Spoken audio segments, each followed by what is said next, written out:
welcome to KFC, Kids for Christ. I'm here today with Willy Ramos, all the way from Miami over in the US, and he's here today to share with us some of his experiences of the gangs when he was in Miami. Yeah, first of all, I don't know how you guys can live like this. It's too cold over here. And I know it's not even, winter's gone or no? No. Well, actually, technically, it was on Friday. But it's still cold. I'm frozen like that Disney movie. So, Willy, I have personally never had a brother. I only have a sister. And I guess for me, I've never really experienced what the Brotherhood is all about. Would you like to share a bit of your experience, the Brotherhood, the gang, what's that all mean to you? Yeah, well, you described it perfectly. It is a brotherhood. It first starts off like that. It starts off as a brotherhood. Now, I have the best father in the world. Awesome guy. He's always working, and he taught me how to work. But that's the thing. He was never there. He was always working. So I was looking for this love that didn't come from him.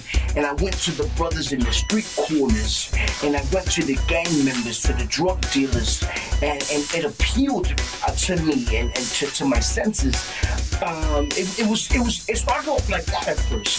It was unity. It was loyalty to each other. It was like if somebody has a Hungry Jack sandwich, we're gonna split it in 4 or 5. You mean you share your Hungry Jack sandwiches? Not anymore. But back in the days, we shared it. I was a lot skinnier. But we always shared everything. So it started off good, and it's enticing. And so I can see why the kids nowadays, they look up to these gangsters and all that, because it looks good, it looks united. But it's the devil's a liar. Yeah. And do you feel like that was your true family, the people you connected closest with, and the people who you would turn to and do life with? Yeah, in fact, the gang members were closer to me than my actual blood family. So yeah, I would go to jail for any 23 or 25 of them, or I would murder for them. I would die for them. I guess that's a really big sacrifice to make. I mean, for me, I know my family, I would give up a lot for them. But to say that of someone who you didn't start life with, and you didn't, have that attachment to at the start. You created family of these people. Yeah. It's and there's no plan B. There's no other option but to die if necessary for these people. It's loyalty at first. Yeah. And you talk about, I guess, defending someone with your life. How did that resonate with you? I would be petrified of the thought of giving up my life. How dangerous was, I guess, the gang?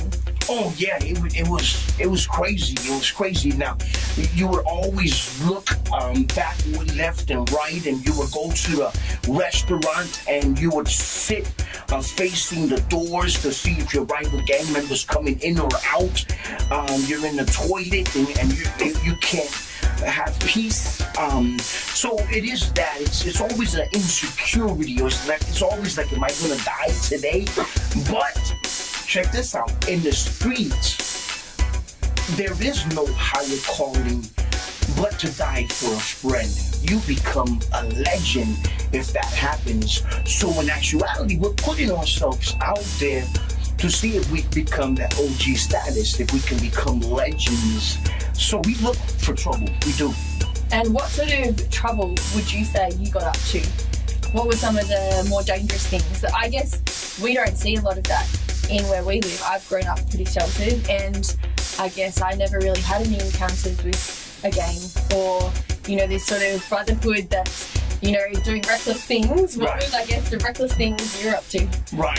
So now looking at me, you're never gonna suspect, but I was in a band of thieves.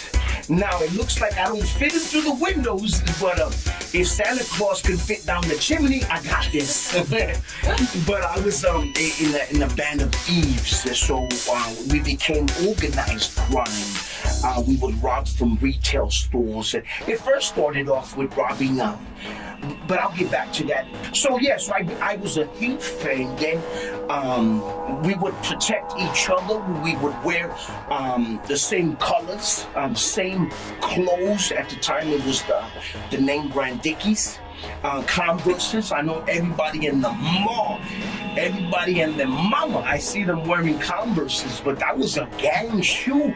So the dress code, everybody had to be in uniform. That was our uniform. Everybody had to wear the same color, the same gear. We had glasses called Mad Dogs. It was real dark, so nobody can see your eyes, where you're looking, where you're plotting. So you're actually plotting. You couldn't smile in the gang I was in. You know how everybody smiles and puckers up on Facebook on their profile. They do the duck face. We couldn't do that. No duck faces, no smiling. Now that I accepted Christ as Savior, I'm smiling all the time, and I just realized I have a dimple. I'm kind of cute, ladies. But so you couldn't smile and you couldn't cry either. What did it mean, or what did it take to actually become a part of a gang? Could anyone join? Did you have to come into it in a particular way? No, not everybody can join. They look at you. It's like scouting. They look at you to see if you have street smarts. If you look the part, if you have the tattoos, if you're savvy when it comes to the cops. In fact, the more crime you do, the better you are to get into a gang. Most security to society. That's right. And most gangs, you get beat up 2 minutes by 8 guys, and you get beat up. If you're still standing after those 2 minutes, that means you're part of the gang. Some hardcore gangs, like Junior Mafia, you have to kill somebody. So yeah, usually it's beat up. You get beat up for 2 minutes. If you're still standing, then you can be a member of that gang. Sounds like a tough code to sort of be a part of, and I personally don't know whether I could, but it has been an honour and privilege to hear a little glimpse of what your life was in Miami, and we look forward to hearing more from you in the upcoming chats we had. And so I'd just like to thank you for sharing this morning. Thank you. Beauty and the Beast, we out.